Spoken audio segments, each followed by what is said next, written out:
Olá, você vai ver nesta edição do Câmara Rio Notícias. Vereadores estreantes aprovam atividades parlamentares do primeiro semestre do ano. Sorteada a ordem do desfile das escolas de samba do Carnaval de 2019. E o morro que deu origem à fundação da cidade do Rio de Janeiro vira filme. Para alguns, principalmente para os que tinham interesses econômicos, o Morro do Castelo simbolizava o atraso do Brasil. O primeiro semestre do ano no Legislativo Carioca foi marcado pela posse de vários suplentes. A gente começa essa edição do Câmara Rio Notícias falando do trabalho desses novos vereadores. Alguns não tão novos assim, como Babá e Átila Alexandre Nunes, que já tinham cumprido o mandato. Mas para Tiãozinho do Jacaré, Daniel Martins, Wellington Dias e Ulisses Marins, a experiência foi inédita. O líder comunitário Tiãozinho do Jacaré, do PRB, foi um dos últimos vereadores a chegar no Legislativo. Com a nomeação do vereador João Mendes de Jesus como novo secretário de Assistência Social e Direitos Humanos do município, Sebastião da Costa Cândido assumiu pela primeira vez o mandato como parlamentar. Tiãozinho do Jacaré, como é conhecido, já concorreu em 2 outras eleições. Em 2012, ele tentou se eleger vereador, mas com 3.212 votos, ficou apenas como suplente. O primeiro vereador a tomar posse como titular da Câmara Municipal do Rio de Janeiro foi o suplente Ulisses Marins, do PMN, Partido da Mobilização Nacional. A posse do vereador Ulisses aconteceu no dia 11 de dezembro. Ele ocupou a vaga do vereador Dr. Gilberto. Em janeiro, aconteceu a posse do vereador Wellington de Araújo Dias, do PRTB, primeiro suplente da coligação Rio que eu quero. O parlamentar assumiu o mandato de vereador no Legislativo Municipal em decorrência do afastamento do vereador Paulo Messina, nomeado para exercer o cargo de secretário municipal da Casa Civil. Trabalhamos bastante, muitos projetos polêmicos, muitas mensagens do Executivo para a gente votar. E a perspectiva de continuar fazendo o nosso papel para que a gente consiga contribuir cada vez mais com o município. Tem algum destaque de alguma discussão? O senhor achou importante trazer alguma coisa aqui em relação à sociedade? Acho que todas as discussões aqui são importantes e estão sendo debatidas de forma aberta. Tenho percebido que cada vez mais as galerias têm ficado cheias e isso é bom, que a população venha e contribua para que a gente faça de fato o que é a vontade do povo. Com a nomeação do vereador Renato Moura, do PDT, para a Secretaria de Desenvolvimento, Emprego e Inovação, quem estreou oficialmente na política foi o vereador Daniel Martins, do PDT. Foi a primeira eleição em que Daniel se candidatou e obteve 9.832 votos. Dia 12 de junho completamos 2 meses de trabalho aqui na Câmara. Já conseguimos apresentar quase 15 projetos de lei aqui na casa, diversas indicações, diversos ofícios. Tudo isso é fruto de um trabalho muito sério que a gente está querendo desenvolver aqui no município do Rio e principalmente dando atenção ao servidor público, dando atenção à população. Sou do PDT, Partido Democrático Trabalhista, então a nossa intenção aqui na Câmara é defender sempre o trabalhador, mas sempre pensando também no lado do município, a importância de reerguermos o município para não deixarmos que acontecer como aconteceu no Estado. No dia 26 de março, o vereador do PSOL, João Batista Oliveira de Araújo, o Babá, assumiu a cadeira na Câmara dos Vereadores do Rio, que era da vereadora Marielle Franco, assassinada no dia 14 de março. A característica do nosso mandato é de estar intimamente ligado à luta dos trabalhadores, não é certo? Assim, nós fizemos agora nesse período, quando teve 2 assembleias dos professores, onde foi votado fora a Crivella, eu estava presente e como estava presente aqui também quando veio o secretário de Educação, que nós questionamos ele por causa da falta de aumento aos professores, que se estende aos servidores públicos.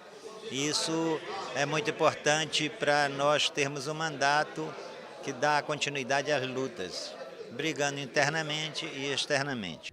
O vereador Átila Alexandre Nunes foi o último vereador a chegar no Legislativo. Ele tomou posse durante a sessão ordinária do dia 27 de abril. O novo parlamentar é o primeiro suplente do MDB e assumiu o mandato em decorrência da vaga criada pelo afastamento do vereador Dr. João Ricardo, que assumiu a Secretaria Estadual de Direitos Humanos. Pessoalmente, para mim, foi um prazer muito grande retornar à casa, sair da Secretaria de Estado de Direitos Humanos para retornar aqui para a Casa Legislativa, uma casa que eu tenho muito orgulho de fazer parte, de trabalhar, uma vez que tem um papel tão importante para a cidade do Rio de Janeiro. E o que a gente percebe aqui dentro da casa é que nós estamos atravessando um momento onde o papel da fiscalização do Poder Executivo, da Prefeitura do Rio de Janeiro, ela é o principal, entendo eu, pelo menos, que é a principal função hoje da Câmara de Vereadores. Uma vez que o prefeito vem sinalizando o corte de vários investimentos extremamente importantes para o Carioca, para a cidade do Rio de Janeiro. A produção legislativa no primeiro semestre também agradou vereadores experientes como Raimon. Ele e Júnior da Lucinha fizeram um balanço do que foi o trabalho parlamentar do início do ano até aqui. 6 meses de muito trabalho na Câmara Municipal. Nosso mandato esteve comprometido, como sempre esteve nos últimos anos, com essas lutas que o povo da cidade do Rio de Janeiro nos delegou, não para lutarmos por eles, mas para lutarmos com eles. Então, assim, dentre as muitas questões que a gente fez, nós, na discussão, por exemplo, da moradia, nós temos um marco, que é a questão das comunidades que ficam ali na região da Pavuna, a comunidade das favelas da FICAP, a Gringolândia, o Povo Sem Medo. Fizemos uma audiência pública belíssima aqui na Câmara para discutir esse tema, e desse trabalho que nós fizemos está saindo uma portaria da Prefeitura, compondo um grupo de trabalho para tratar da questão da regularização fundiária dessas comunidades, que aí eu considero que é uma luta que a gente vem fazendo há muito tempo e que ela vem agora com um coroamento. Coroamento qual é? A possibilidade de, a partir desse grupo de trabalho, nós temos aí um embrião para discutir a formação e a criação de um plano municipal de habitação de interesse social. Por outro lado, nós também tivemos esse ano a aprovação do Plano Municipal de Educação, que é um projeto que nós vemos perseguindo há muito tempo, é um projeto de autoria do Executivo, e que o prefeito Marcelo Crivella vetou alguns artigos, algumas emendas que nós considerávamos muito ricas para nós, muito importantes para nós, como a questão do financiamento, qualidade da educação, número de alunos por profissionais, a questão da educação especial, uma atenção especial à educação especial, um texto de planejamento dos profissionais de educação, também a questão do plano de carreira.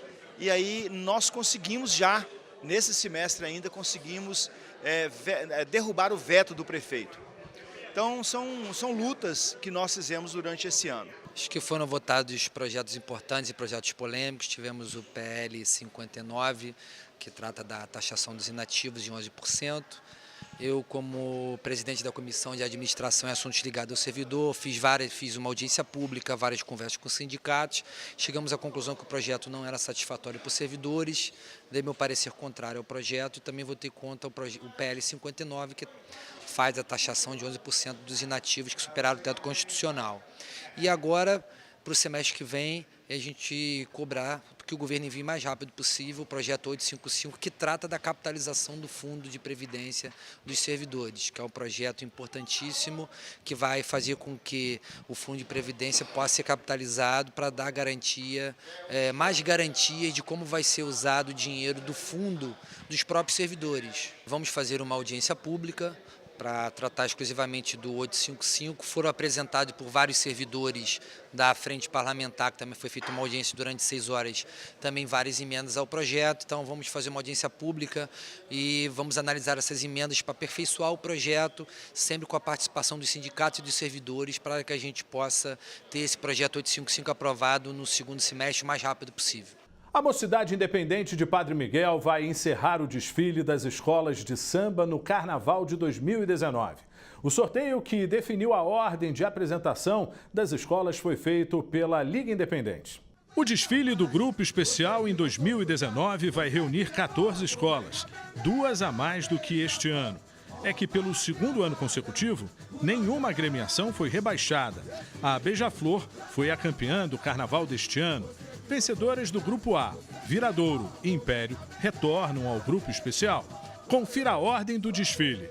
No domingo, se apresentam Império Serrano, Viradouro, Grande Rio, Salgueiro, Beija-Flor, Imperatriz Leopoldinense e Unidos da Tijuca. Já na segunda-feira, desfilam São Clemente, Vila Isabel, Portela, União da Ilha, Paraíso do Tuiuti, Mangueira e Mocidade. O Morro do Castelo, marco da fundação da cidade do Rio de Janeiro, foi parar nas telas do cinema. O Desmonte do Monte é um documentário dirigido por Sinais Ganzerla, que já pode ser visto pelo público. No Largo da Misericórdia, uma rua chama a atenção. Ela é bem íngreme, feita de calçamento pé de moleque, mas não leva a lugar algum. A Ladeira da Misericórdia, tombada recentemente pelo Instituto do Patrimônio Histórico e Artístico Nacional, foi o que sobrou do morro que deu origem à fundação da cidade do Rio de Janeiro, o Morro do Castelo. Que era gigantesco, onde tinha escolas, hospitais, a igreja dos jesuítas, a igreja que dá o nome de fundação da cidade, a igreja de São Sebastião, a Casa da Câmara, lugares importantíssimos. Com o desenvolvimento da cidade, o morro foi passando a ser visto como vilão. A lama que desceu, agravando as enchentes em 1811, contribuiu para isso. Até que no final do século XIX, o morro começou a ser demolido, até sumir completamente em 1921. O argumento para a destruição era que o espaço, cheio de cortiços, representava uma ameaça à saúde pública. Havia um plano de higienizar a cidade. Na verdade, não havia uma favela, pelas fotos que são mostradas no filme, que eu visualizei. Eram casas simples, cortiças, eram imigrantes portugueses e italianos, alguns ex-escravos, mas havia uma especulação imobiliária, que aqui no centro da cidade era um alvo de grande especulação imobiliária naquele momento, e aquilo, de uma certa forma, atrapalhava os interesses dos governantes, que inclusive eles tinham, a ideia era tirarem as pessoas que foram removidas como objetos, né? E foram para outros lugares, depois foi o Morro da Mangueira, também o Morro do Salgueiro, foram para outras regiões, outros morros da cidade. As terras retiradas das obras serviram de base para a construção de bairros como Urca, Lagoa e Jardim Botânico. A história do Morro do Castelo fascinou Sinais Ganzerla, que decidiu contá-la no cinema. O documentário O Desmonte do Monte eterniza uma memória que a cidade não fez questão de preservar. O texto é narrado pela atriz Helena Inês. Para alguns, principalmente para os que tinham interesses econômicos, o Morro do Castelo simbolizava o atraso do Brasil. Eu faço a voz da Baía de Guanabara, não é, que é realmente uma voz sofrida, né? Uma voz que pede uma reflexão sobre os acontecimentos. E foi uma narração muito cuidadosa e exigente, muito precisa. Drama, ação, suspense. Todos esses ingredientes estão presentes no documentário. O mistério fica por conta do possível tesouro que estaria enterrado no pé do morro e teria sido escondido pelos jesuítas antes deles serem expulsos daqui. Poucos sabem, mas havia uma lenda que dizia existir um abissal tesouro enterrado nos subterrâneos do Morro do Castelo. A história não é tão... Do tesouro não é tão absurda assim, porque na época não havia bancos, né, para se guardar o dinheiro.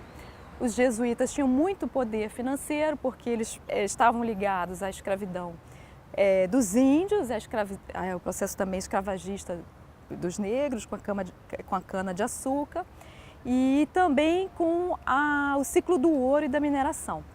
Então, eles tinham muito dinheiro, muitos recursos, e o local, que era a sede principal dos jesuítas, era no Morro do Castelo.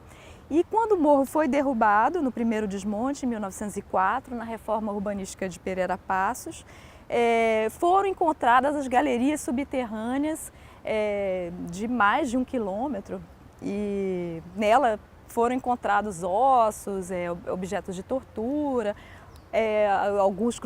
um crucifixo de ouro, mas na verdade o tesouro não foi encontrado. Na época, uma das poucas pessoas que lutaram contra a destruição do morro foi o escritor e jornalista Lima Barreto. Ele é um dos personagens do filme. Alegrem-se os que acreditam na existência de fabulosas riquezas na galeria do Morro do Castelo. Se o ouro ainda não refulgiu ao golpe explorador da picareta, um modesto som metálico já se fez ouvir. Em 1905, Lima Barreto escreveu na sua coluna do jornal Correio da Manhã: como se vê, o Morro do Castelo, ainda por muito tempo, fornecerá aos curiosos novas notícias. Ele parecia prever que essa história daria um filme. O Câmara Rio Notícias fica por aqui. Até amanhã.